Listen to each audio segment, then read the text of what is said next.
श्री प्रेमानंद महाराज जी का नाम राधा रानी के परम भक्तों में से एक है। जो भक्त इनके सत्संग को मन लगाकर सुनता है, उन्हें अवश्य ही राधा रानी के दर्शन हो जाते हैं।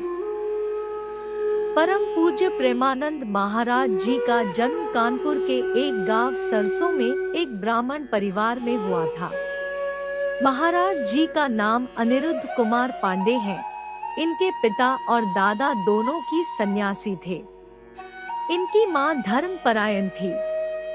इनके माता पिता साधु संतों की सेवा करते थे और आदर सत्कार भी करते थे।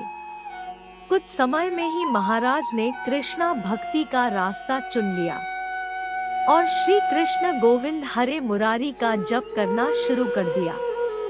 इसी के साथ उन्होंने अपना घर त्याग दिया। ऐसा माना जाता है कि भोलेनाथ ने स्वयं प्रेमानंद जी को दर्शन दिए और उसके बाद वो वृंदावन आए। माथे पर पीला तिलक और पीले वस्त्र धारण किए। संत श्री प्रेमानंद महाराज जी अपने सत्संग के जरिए लाखों लोगों को जिंदगी जीने की नई सीख देते हैं।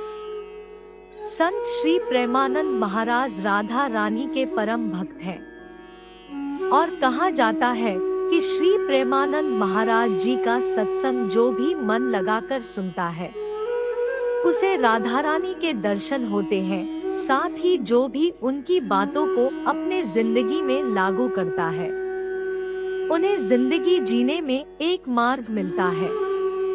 संत श्री प्रेमानंद महाराज जी के भक्त उनके दर्शन करने के लिए देश विदेश से वृंदावन आते हैं। प्रेमानंद महाराज जी की दोनों किडनी खराब है।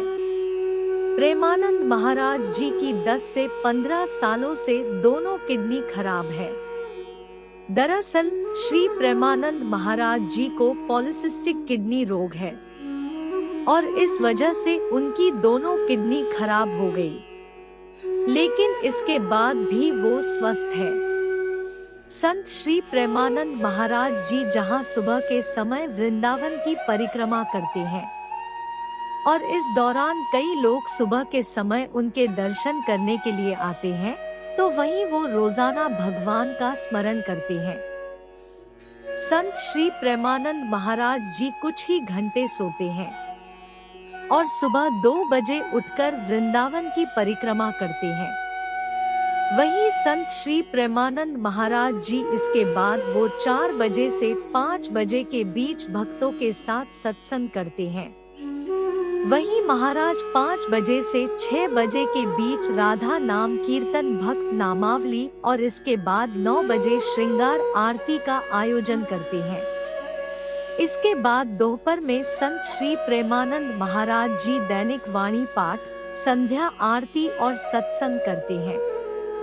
वहीं संत श्री प्रेमानंद महाराज जी की दोनों किडनी खराब होने के बावजूद भी कीर्तन राधा वल्लभ और बाके बिहारी जी के दर्शन और परिक्रमा जरूर करते हैं। इसी के साथ वो कई बार अस्वस्थ भी हो जाते हैं, लेकिन राधा वल्लभ और बाके बिहारी जी का स्मरण जरूर करते हैं।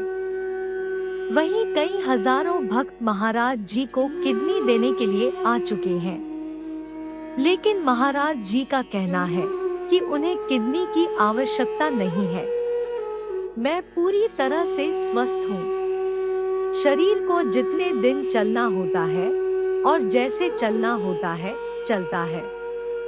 वहीं वो कहते हैं कि किसी दूसरे के शरीर को काटकर उसकी किडनी मेरे शरीर में लगाई जाए, ये ठीक नहीं है। मेरा जीवन इस समाज के कल्याण और सुख के लिए हुआ है।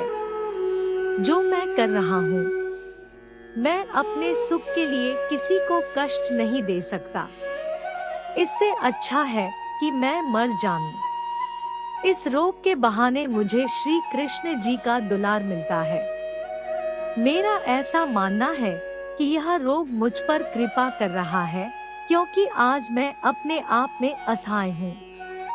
मैं जो कुछ भी हूँ श्री कृष्ण जी के बल पर हूँ। संत श्री प्रेमानंद गोविंद महाराज जी राधा रानी को अपनी इष्ट मानते हैं और सत्संग करते हैं। वहीं महाराज जी के सत्संग का एक वीडियो वायरल हो रहा है कि जिसमें एक भक्त उनसे पूछ रहा है, सुखी और धनवान होने के लिए क्या करना चाहिए। वहीं इस वीडियो में प्रेमानंद गोविंद शरण महाराज जी ने इस बात का उत्तर भी दिया है। प्रेमानंद गोविंद शरण महाराज ने बताया कि महासुखी रहने के लिए प्रभु का आश्रय और भगवान का नाम जाप नहीं करोगे तो आप सुखी नहीं रह सकते और नहीं आपको शांति मिलेगी। अपने गुरुदेव के द्वारा इष्ट नाम और उनके चरण वृंद में प्रीति नहीं हुई तो आप जितने भी जतन कर ले, आपको शांति की प्राप्ति नहीं हो सकती है। लेकिन अगर ये उपाय कर लिए तो आप महासुखी हो जाएंगे। महाराज जी ने बताया कि ये जो सुख दुख है, ये हमारे पाप और पुण्य कर्मों का फल है।